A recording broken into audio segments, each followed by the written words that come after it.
Guys, we are back and we are talking about sports and God, being an athlete and being a disciple. And we're going to continue the conversation. Last time that we met, we ended the conversation talking about how important it is to honor the first commandment, to have no other gods, and the second commandment, to have no idols, no images. And I think that's so important because anything can become an idol. Anything can become priority, and whatever is first in our lives brings order to everything else. And so the reason why God is first is because he is priority. He is the source of life. He is the source of everything that you need. He is the author. So he has all authority. And so the reason God is first is because he gets to be first. And it's to our benefit that he's first. And I'm not saying that church is first. I'm saying that God is first. The reason why we gather as a church is so that we can worship God as a family, because we are his family. So we're coming to meet with God when we gather. Church is not a building, it's the people. And so today we're going to talk about how idols, if sports is an idol, and if it's becoming an idol, if it's the most important thing, then what are the consequences of that? What does that look like? And so again, I have Danny Gomez as a guest, and we're going to continue to talk about this. And we're going to talk about this as often as we need to. So would you welcome, or I'm going to welcome Danny. You guys. Thank you. Yeah, bro. So, bro, just jumping right in, man, because I know we talked about this. Jumping right into this. Sports, we're not saying that it's bad, right? We're not saying that you shouldn't play sports. As a matter of fact, I think that everyone should be doing something that's active, something that's going to bring about persistence, working hard, exercise, being coached, teachable, teamwork, all those things, right? We're not saying, for the person that's listening, we're not saying that it's bad. We're saying that it's good, but it's not God, right? And so after the conversation we had last time, I know that we mentioned that the goal is not just let's get them in a building, get them to church. No, the point is let's let God be the center. He needs to be first, but he needs to be the center of everything that we do, or he needs to be first in everything that we do, whether it's at work, at home, marriage, family, everything, right? And so let's jump right back into that conversation with how sports, they can consume you, and then we become consumers, and that's all we think about, bro. Like for you, I think was it safe to say that you're known as the sports fanatic, or Yeah. at some point? Oh, no doubt. That's all out. I mean, yeah, for sure. Not only on the field, but off the field, I'm a big fan, I guess you can say. To the point where definitely had to pray about it. Try to remove that part of my life. When did that happen? Let's talk about that, bro, because how long have you been married, Danny? Actually, this month I'll be 10 years. Oh, man, that's incredible. Yes. So 10 years. So when you got married, so how did sports play a part in just life in general? Because, I mean, you went to college, you got injured, and that was your dream, right? So that's kind of, we were talking about that. How did you continue to chase the dream even after college, even being married? How would you, because if sports is so important, how did you stay involved? Man, it's funny because I didn't it didn't stop there. It didn't stop, like you said, after I got done playing. I didn't realize it until, I mean, I was even thinking about it the other night, but I'm like, man, even after I got done playing, I still tried to feel that, I guess, pleasure that baseball gave me. Yeah. But, that playing baseball gave me, because right after that, I jumped into slow pitch softball. Yeah. And, I mean, that within itself is kind of a joke, because it should be just a fun, recreational, go out there, have fun, maybe once a week with your buddies, if that. But let me tell you, it's kind of embarrassing to say, but man, we were playing 6 times a week.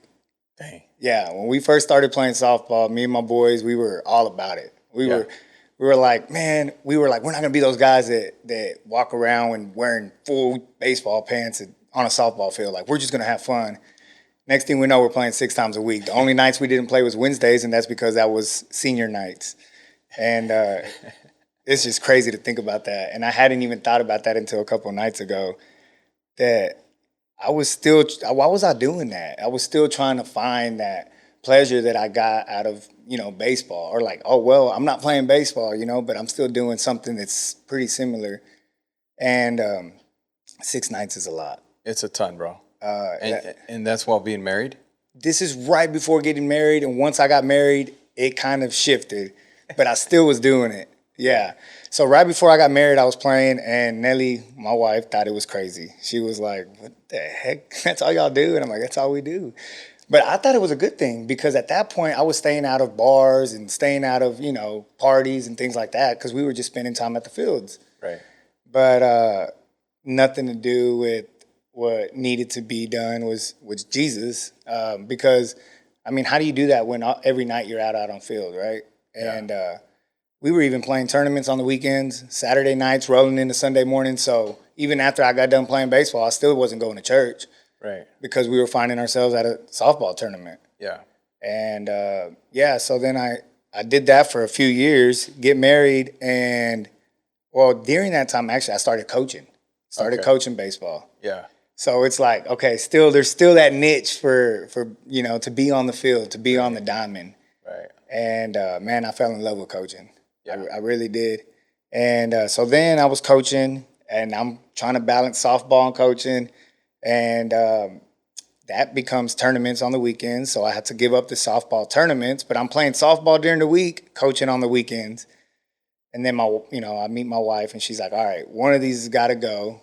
Like, and that was natural. That was more like I need to spend time with her. I want to spend time with her. Right. So I stopped playing softball a lot. And I remember the guys giving me a hard time about it. Like, oh, Digo's never out here anymore, Yeah.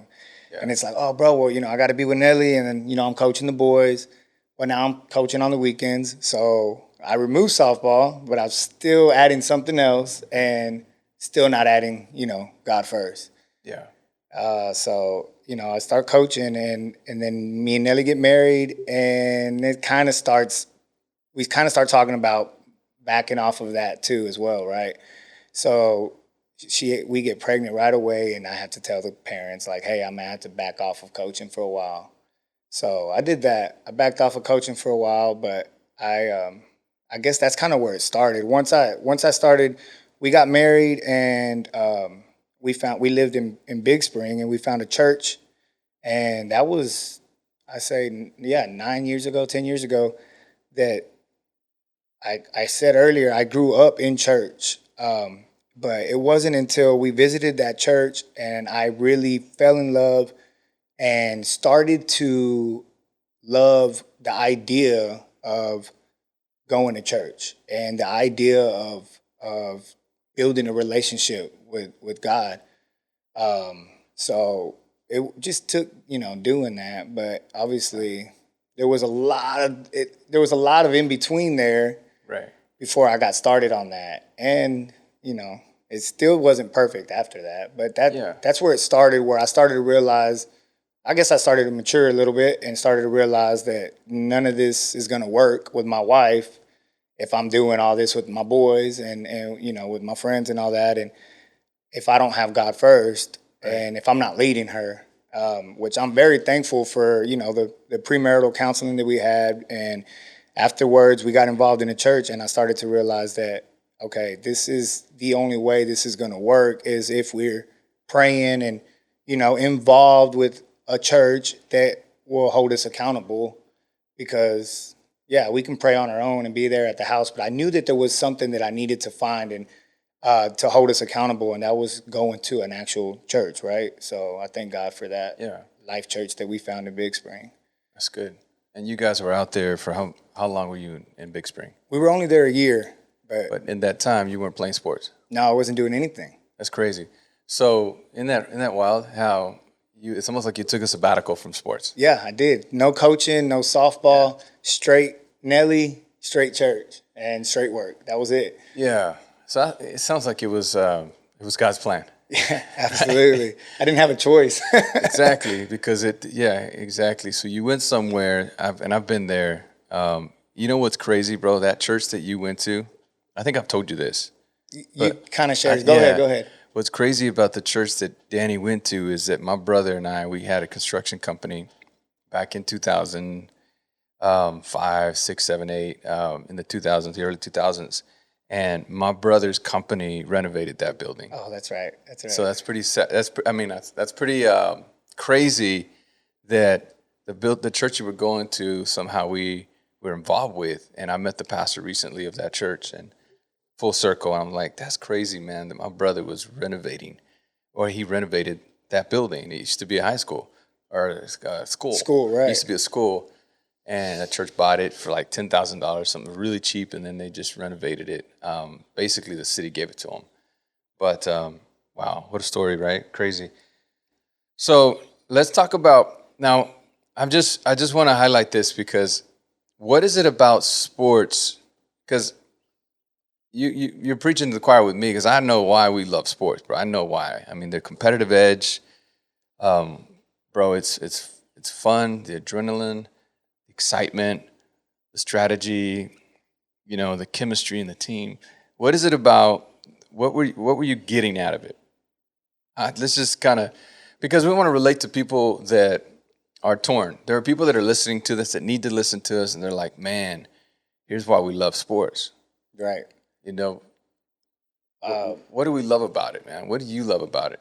I mean, obviously the competitive, the competitive side, competitiveness. How do you say that word? Yeah. Yeah. That side of it, winning, you get something out of that, right? But no, man, I think that I found that when I was playing, even when I was coaching, that even when I was coaching the kids, it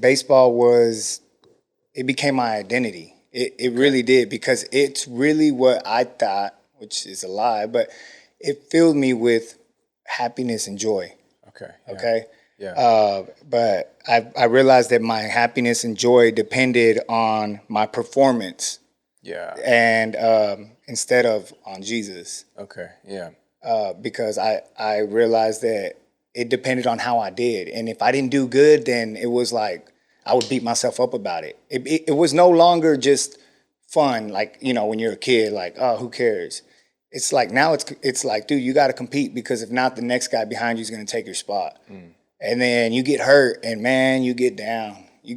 And I'll just go ahead and be real. I went through a time there where I got hurt my freshman year of college. I tore my labrum in my shoulder, and they prescribed me hydrocodones, and that actually just There's side effects to that, right? yeah, there's side effects to that, and it became normal for me to take it. Okay. Yeah. So it was pain relief, but it's like, it was pain relief, but I really liked the way that it made me feel as well. You get addicted to that. Yes, and I'd say I was borderline addicted to it because I was taking it every day, even when we weren't playing. Okay. And I was popping the hydro before the game, and I would get through my games. Yeah. And then afterwards, I'd take it because I was in pain. So I would take another one. Well, then I'd wake up the next day and just take another one. Yeah. But I didn't realize that. I didn't realize that I was just repeating that pattern of taking that every day. And that's where I found my relief, like my pain relief. And I think that's where it gets scary, when you start to find yourself searching and doing other things to relieve pain, so to say, or to find happiness, or like, man, this makes me feel good. Right. And why is that? And I think that's because I didn't have God first. The anchor, right? I didn't have that anchor. I didn't have that foundation, that firm foundation. It was like my foundation was sandy. And the reason why is because I was living my life based off of my happiness and joy being, depending on the performance that I did on the field. Yeah. And instead of my happiness and joy coming from God. And I think that can lead to destruction, because what happens when God takes that away? and you don't think about that. So it's like, what happens when God removes the one thing that you believe is everything? Yeah. And are you going to be okay? If not, then you're idolizing in that. You're Yeah. idolizing that thing. Yeah. And that's definitely a problem. Sure. And it's something that you need to think about, because life shouldn't be like that. Right. It shouldn't be like, oh my gosh, I lost the one thing that I love, I'm done. Yeah.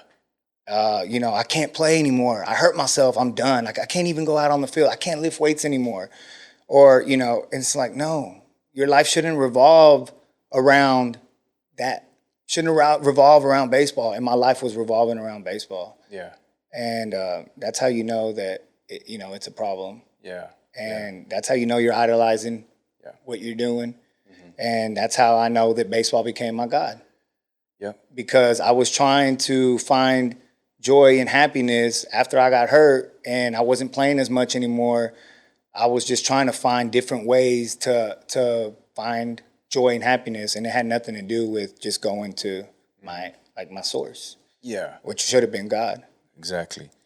Yeah. So what happens is, what starts off as fun and you begin to get better at it. You're on winning teams, the feeling, you chase it, the brotherhood, for guys, and obviously for the girls, they develop friendships as well in softball and the sports that they do as well.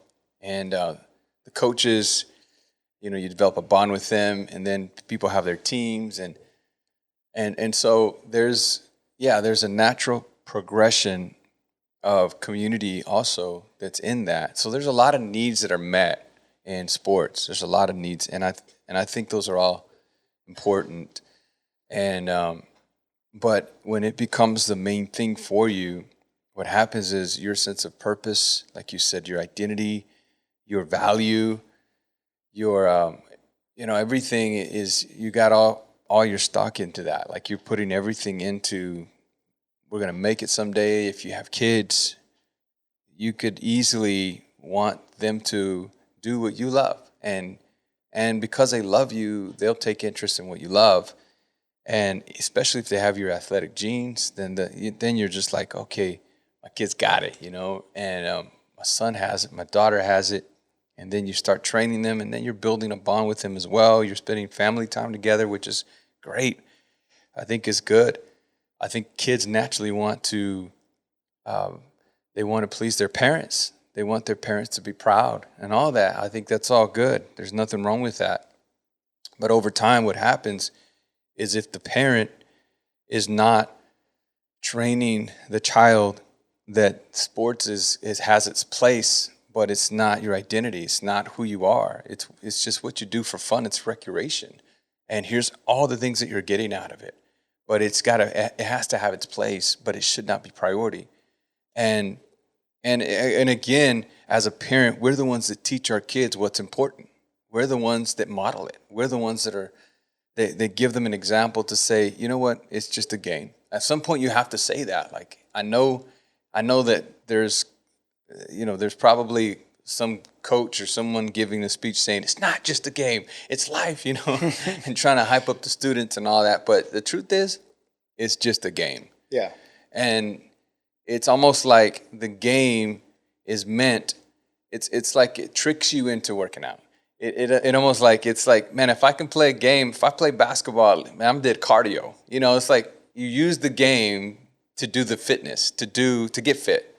And so sports, it's like it's a game to teach you humility, to teach you how to rely on your teammates. It teaches you how to be teachable, all those things. So it's a game, but at the end of the day, it's a game. And but when it becomes our everything, bro, then we want to wear the gear. We want to be known by it. We love when people brag about how good we are. We like to stand out. We want to be the star of the team, the captain, quarterback, all the we want to be the guy. Like, dude, he's our best player on the team, or these are the best players. I'm the top 3. That's natural. I get that. But what happens over time is, if it becomes what you build your life on, like you said, then you've built your life on sand. And if you build your life on a sandy, like a sand castle, the scripture says that the winds will blow, the storm will come, the flood will come, which means life is going to happen. And what you build your life on is going to determine whether your house stands or falls. So what happens is, and I'm just kind of breaking it down now. So what happens is that whatever you build your life on, if it's not on the solid foundation of our faith in God, of Jesus Christ, then what happens is life gets hard. There's a physical, some kind of a physical disability, injury, a sickness. The marriage gets in trouble. Something happens, a tragedy. Hopefully it doesn't, but life happens, right? People get laid off, the economy, inflation, all kinds of things happen. And what you do in those times of crisis, it says a lot about what your foundation is. If you crumble and you fall apart, and man, but I gotta get my sports, and I get that, bro. There's sports for everything. I was watching soccer, and USA they lost last night in soccer. USA lost, and Mexico lost too, and so I was watching the qualify for the cup, right? So I enjoy sports, man. I love sports. The Rangers didn't play yesterday, and they play today. So I'm very aware of how much sports that we have. But here's what I'm saying though, that if you're training your child, that's why we're having this podcast, because the Lord put it on my heart that this is something that's urgent. There's a current, and people are following the flow. And there's the fear of missing out. Man, I don't want my kid to miss out. We got to start them as soon as they can hold a bat. We got to start them. And Tiger Woods was, he was a little kid. He was already making putts. He couldn't talk. You know what I'm saying? Like we see all those examples, and we dream, and we're just like, that could be my son, that could be my daughter, and I get that, bro. But we should be dreaming about what God has already designed our kids to become. Like what's God's plan for their lives, and most people don't think that way. Like, man, what do you have for my child? What do you have for my son? Because I want to train him in that, because ultimately that's what's blessed, by God. But so here's what I'm getting at. So if you train your son or your daughter to put money first, their world's going to crash. To put themselves first, they're going to crash at some point. I don't want that for them. I'm not speaking that over them. But that's what's going to happen is they're going to hit a wall. If you train them that education is even first before God, then at some point they're going to have an identity crisis, because all they know is education and all they know is academics. And it's like, man, I'm lonely. I got my doctorate degree, but now I'm lonely. I'm in my 30s, and I'm looking for someone to build a life with, but it just seems like I missed the boat. And you didn't miss the boat. But the point is, whatever you put first, it's going to leave you empty. It's going to leave you devastated. And so if we're training our kids to put sports first, they're going to eventually do that. And I've said this in the last episode. They're going to do that with their families when they have them. They're going to train their kids to put, and it's just going to create a cycle and a pattern. But let's go back to what you were saying. How did that manifest? Because when your dream, or when what you wanted did not happen, you were disappointed. Let's highlight, what is that? Because you talked about you were starting to get addicted to pills, which is very, very common, bro. Super common. But what are some of the other things that were taking place in that season where there is still backlash? In other words, we're still being healed, bro, from childhood trauma, or from, just from hurt and the past. We still have triggers, right? That's the whole point. So how did your world, if as much as you want to share, I mean, obviously this is your life, bro. How much you want to share in terms of what did that begin to look like? Because people need to make a connection. The connection is, and I'll say this before you even jump into this. I have a family member that, he was in select, and he did all the traveling sports, and then he got a scholarship. And I think he got a full ride, bro. He's really good. I think it was D1 sports. But he went to college and just made it about the college experience, and didn't take his academics seriously, and he lost his place, man. He lost his scholarship, and he was left devastated. And then also, what do I do with my life? I thought it was going to be baseball, Now he's having to figure it out, and it's an identity crisis, and so he's going to God and asking for purpose, and it's going to take time. You need to gather around community, and all those things are great. So for you, man, what did that look like apart from the pills? And I'm not saying you were addicted. You said borderline, but the point is it's very addicting. And what else? How did that play out for you, man? Well, How were you coping, basically? Right. Mom, if you're listening, I love you. You did amazing. Yeah. But I'm going to go ahead and be real. Sure. So, no. But, yeah, dude, I definitely found myself trying to find happiness in all the wrong things. Sure. To the point where it got to the point where I was already starting to think, okay, this isn't going to play out the way that I thought it would. Let's just make it fun. Yeah. I'm here. We're in college. Let's have a blast. Kind of like you said your cousin was. And it definitely got to the point where we were just partying. And I had roommates who didn't care. One of my roommates was a red shirt, so which means you don't play. They save your eligibility for that year. So he didn't have to practice. He didn't have to do any of that. So he didn't have to wake up early with us. And so guess what? It's like, bro, let's go. So we're out there, we're partying, and I mean, you're 18, 19, 20 years old, and what are you thinking about? Girls. Right. Yeah. Man, and it got to the point where I had three roommates. There was four of us. We had a 4-bedroom house, which is crazy to think. We were on a full ride scholarship. Yeah.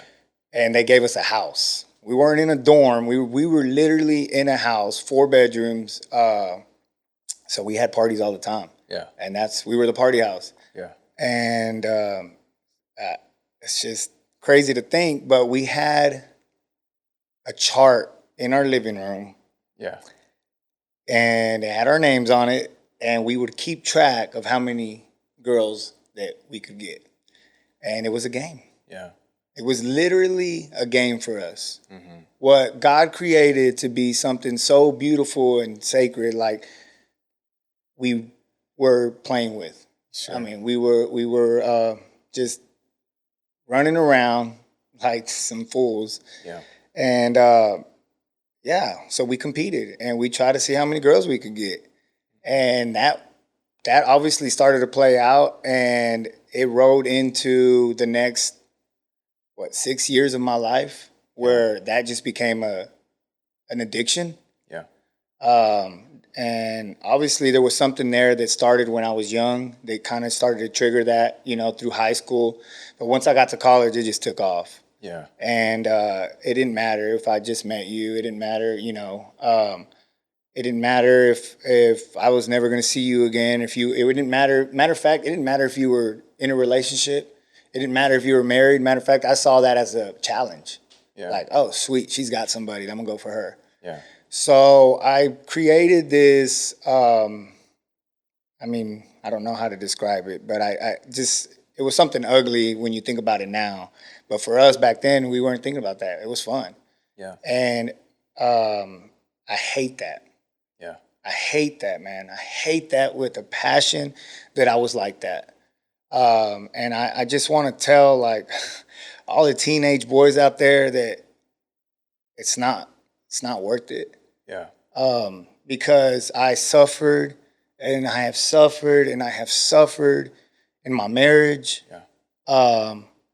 I've suffered in my walk because no matter, there was so long up until a couple years ago that I struggled and struggled and struggled with addiction and lust, and because of what I was doing in the years that I wasn't connected to God, that I didn't have God first.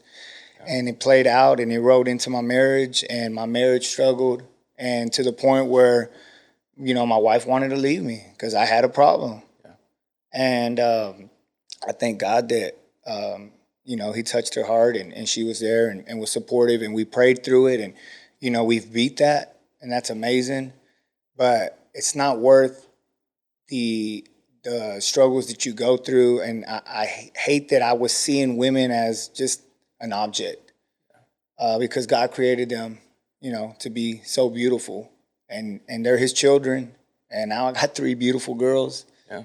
and man, that breaks me, to think that I was just looking at them like nothing, Right. And I just know that, like I said, my marriage took a hit, and it rode into that because of the way that I was acting as a stupid kid. Yeah. And I became, I was doing that. Not only was I doing that, I was just partying and trying to find happiness and all these other things, man. And none of it was God related. And it's crazy to think that I was still, when it was time, if I was in town, I would go to church with my mom and dad and think that, oh, I'm all good. Yeah. You know what I'm saying? Like, Right. oh, thank you, Jesus, for forgiving me for all my sins. I love you. And then just go right back to it. Right. So I was just living the lie, man. Yeah. And just trying to find this.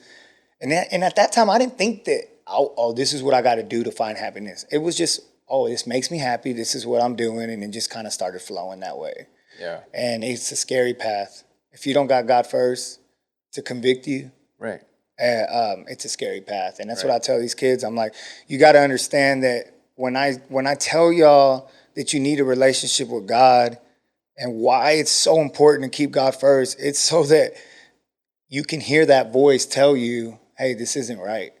You're not supposed to be doing this. Yeah. Because if you're not hearing that voice, there's no telling where you can spiral out of control. Yeah.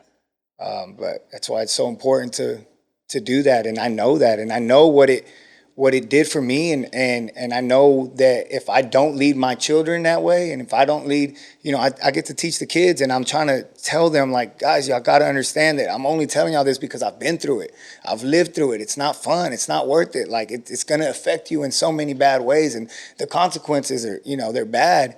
And I try to teach my kids that, baby, softball isn't everything. Yeah. I understand that now.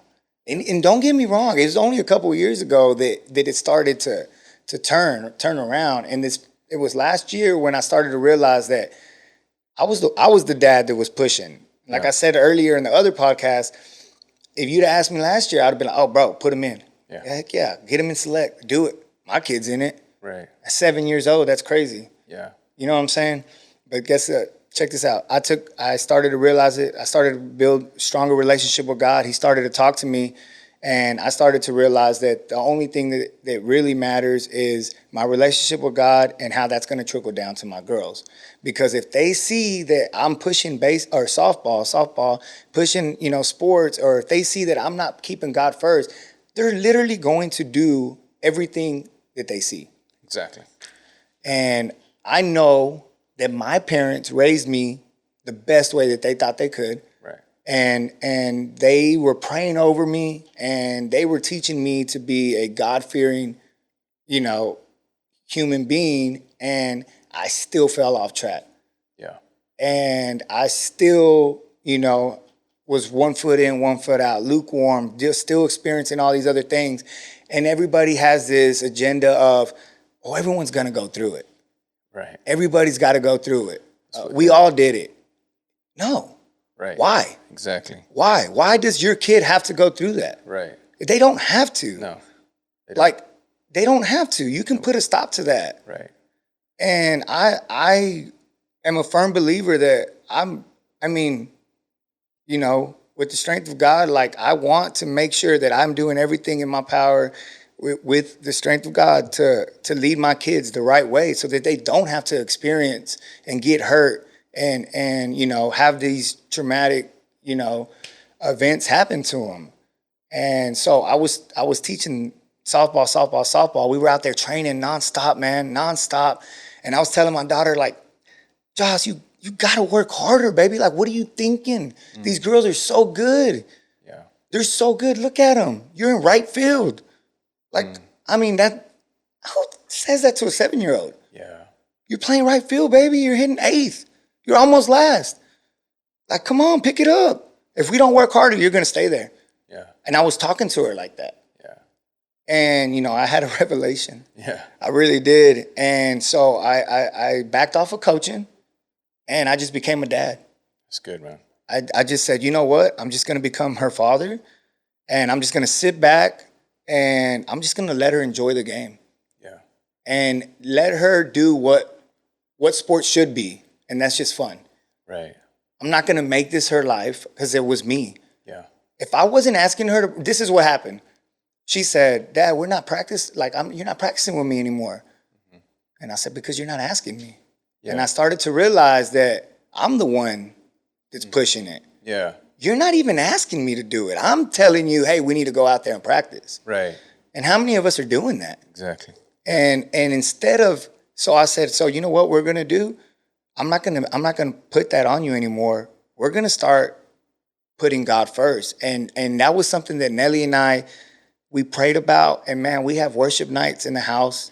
We get together, we pray, and it's really cool because now our girls are asking for it. Yeah.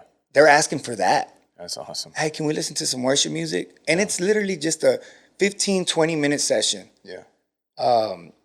So it's cool that when you teach something, that's what they want. Yeah. And they see that. And now they're asking for that, right? And anyways, the softball part of it, man, I stepped back, bro, and I let her just do her thing, just let her fun. You know, if she asked me to practice, we would. But I just wanted her to know that this isn't everything, baby. And I had to talk with her, and I apologized. And I learned that from you. Yeah. And I thank you for that because you're a great pastor. But I did. I apologized to her. I sat her down, and I said, Jossie, I'm sorry for the way that I was. She's like, what do you mean? I said, baby, I'm sorry that I was pushing this on you. I'm sorry that if I made you feel like, you know, this is what you had to do. Yeah. If you don't want to do this, you don't even have to do it. If you're only doing this to make daddy happy, don't do it. Yeah. And she's like, no, I actually enjoy it. I said, okay. Well, I just want you to have fun and understand that this isn't everything. Right. God is first. God's our life, and this is just fun.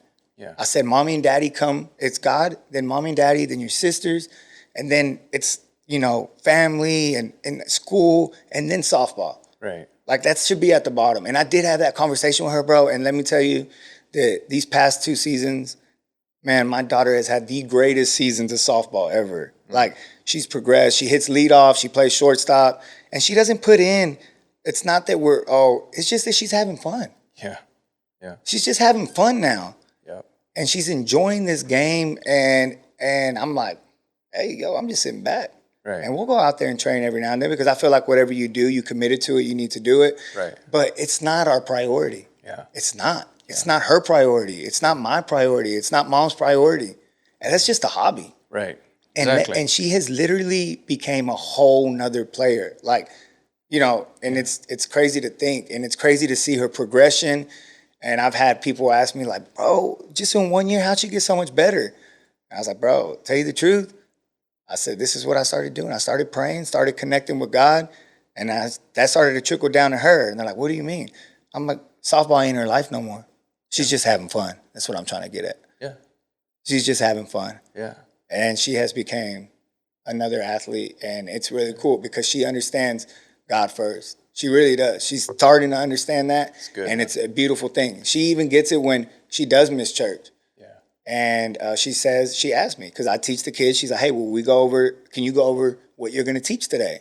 Yeah. And we do. Yeah. So after the games, Nelly will ask her, what'd you learn in Sunday school today? Yeah. And she'll tell her. And it's really cool because she understands that. Yeah. She really awesome. Does, man. And it's all about what we're teaching them, what we're training them in. Are we training them just in sports? Right. Or are we training them to be righteous? You know what I mean? And exactly. That's what I talked to my boys about. I'm like, bro, we fell off. We fell off so hard. And that's because we were fearing God and our parents were praying for us nonstop. We were raised in church.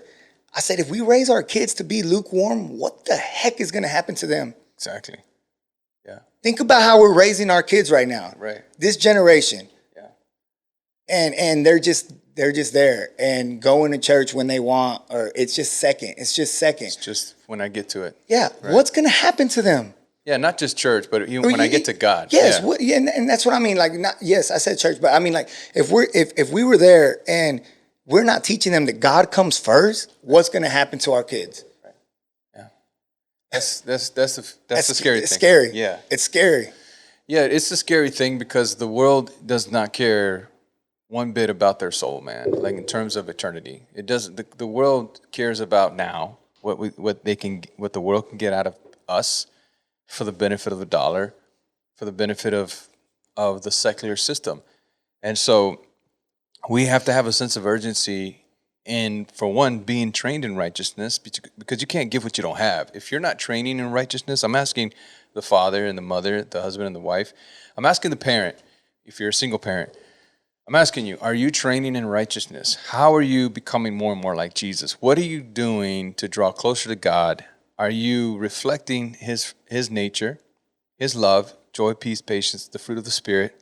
How are you growing in your relationship with God? Because if you're not active as a parent in pursuing God, you're not gonna do that with your kids. And it bothers me when some people think it's the church leadership's job to train your kids. We are supplements to what you're doing. We're not the main thing. We're not with your kids as much as you are as leaders. The school, unfortunately, the school system is all messed up. It's another topic altogether. But if you think about how much your children are being bombarded with the world system of selfishness, of money, of it's all about you. If you think about the agenda that the enemy has to pervert humanity with the boy and the girl and their sexuality, if you think about even the spirit of death, bringing depression, bringing suicidal thoughts, if you think of the enemy that he is after, he's an adversary, so he's after you. And he's after us. He's after our bloodline. He's after our descendants. He's after generations. He wants to destroy our entire bloodline. That's why Jesus came. That's the gospel. And so we have such great urgency. So as a parent, if you're not training in righteousness, if God is not priority in your life, you're going to lead your kids astray, unfortunately. And that's the sobering thought. That's like the scary thought of, man, if I'm not teaching my kids what's priority, and it has to start at home. That's the point. It has to start at home, and it has to start with you. And it has to start now. And it's as simple as, I need to be a part of a community. That's why when we mention church, we're mentioning a community. We're mentioning people. We're not mentioning a building. And so you have to be a part of a community that prioritizes God and reminds you what's first. And it has to be a continual thing, because we all get off track. We all get distracted. We all need to be realigned and be accountable. And you need to be a part of a community that's cultivating righteousness, that's training in righteousness, that's keeping the main thing over and over again. And we train our kids that way. And when we do sports, it's a hobby, like you said. It's something we do. We get to do, and it's a part of fun activity. It's almost it's not the main thing. And if it becomes the main thing, it can become an idol. And it's not that sports itself is evil or bad, but a spirit can come behind entertainment or sports and begin to have its way with our children and begin to blind them. And what happens over time is the enemy begins to have a stronghold on our children. And so they become godless, and they question, is God even real? And they question their identity. And what you're seeing in sports right now, man, you're seeing a lot of sexual confusion, especially in girl sports and guy sports. You're seeing girls questioning their attraction to men. And in softball, in high school, you see it in basketball. You see where the girls are trying to have swag like a guy. And just in the locker room, and there's a lot of promiscuity. There's a lot of gender, just a lot of confusion, yeah. Right? There's a lot of that. And so what you're seeing is, if the coach is not intentional about, we're developing character, we're helping these young boys become men, and we're teaching them priority, and we're going to model it. If the coach is not about that and is not taking it serious, that, hey, man, I have this time with these kids to teach them, to model it, and to build them up, to encourage them, and to hold them accountable, and all that, I'm telling you, we're setting up our kids, unfortunately, to be godless over time and to not reflect God at all. And so that's the danger of what we're talking about. And And as Danny was mentioning, I just want to highlight this, and I think we can have another podcast to continue this conversation, to be honest, because I think there's so much more that needs to be said, and I think this is really good for people to listen to, and because I think we need direction, right? We need guidance, but if God is not first, then and we have other gods before Him, because it's a lowercase g, it's not a real God, but we can make it a God, just like we can do money. It can become a god. The root of all evil is the love of money. You can't serve God and money. That's what the scripture says. So here's the issue. Then what happens is all kinds of different things take priority, but it leaves us devastated. There are students, there are young athletes that are depressed. They're alcoholics. They're womanizers. That's not God's intent, but that's what happens over time. Is they become addicted to pills. They become, unfortunately, very unfaithful. So when they do get married, they have a hard time staying faithful, and then they're having kids, and they're leading their kids on the same path. So I just want you to see the big picture. That's what we're getting at. But for now, I think what we can say to you is you have to start as a parent, and it starts with repentance and coming back to God and say, Lord, I repent for making anything first above you, whatever it is. You ask God to show you. Because it's so important to start with God as a parent and to say, Lord, help me see what I'm doing. Give me eyes to see. Give me the revelation of what I'm doing. I'm following the current. I'm blinded. I don't even know that I'm doing this. And I repent. And I want to lead. I want to be led by you, and I want to lead people to you, starting with my family. And so I need to submit to you, God. I need your guidance. I need your leadership. I need you as a good shepherd. I need you in my home, because we're not just living for now, we're living for eternity. If we're just focused on, man, I got to get to the weekend, the tournament, we got to get to the World Series, or whatever it is that your championship is, if that's your big why, that's so small. God is like eternity, forever. That's so much bigger. And so that's what we aim to do, is to lead you there. Danny, any final thoughts before we close this podcast? Yeah, real quick. I think one good thing to ask your kid is, do you feel connected to God? Wow, good question. Ask your child that, and ask them, do they see Jesus first in their life? And whatever their answer is, if it's no, ask yourself. Look in the mirror and say, do I feel connected to you? Do I feel connected to God? Because if you don't, then, it's not too late. But then obviously we need to understand that our identity is not in God. It's not in Jesus, and we need that. We need to make that shift. So exactly, I think that's good. That's a good thing to do. Yeah. I also think I like how you said about the coaches, what they talk about, or they preach. We got to work hard and all this. One thing you can look for in a coach, man, is if they're developing character. When you got, like we said, there's nothing wrong with keeping your kids in sports. Right. But you also want to make sure that they're being led right. And one thing that you want from a coach is you want to make sure that they're trying to teach them how to become a better man, a better woman. Yeah. How to win, how to lose. Not just work hard, not just practice hard, not how to fill a ground ball, not how to throw a football, not how to throw softball, whatever. That's a golden opportunity for coaches to lead a child. There's a golden opportunity there. If you're a coach, there's a golden opportunity for you to set the tone on how to become a man, how to become a woman.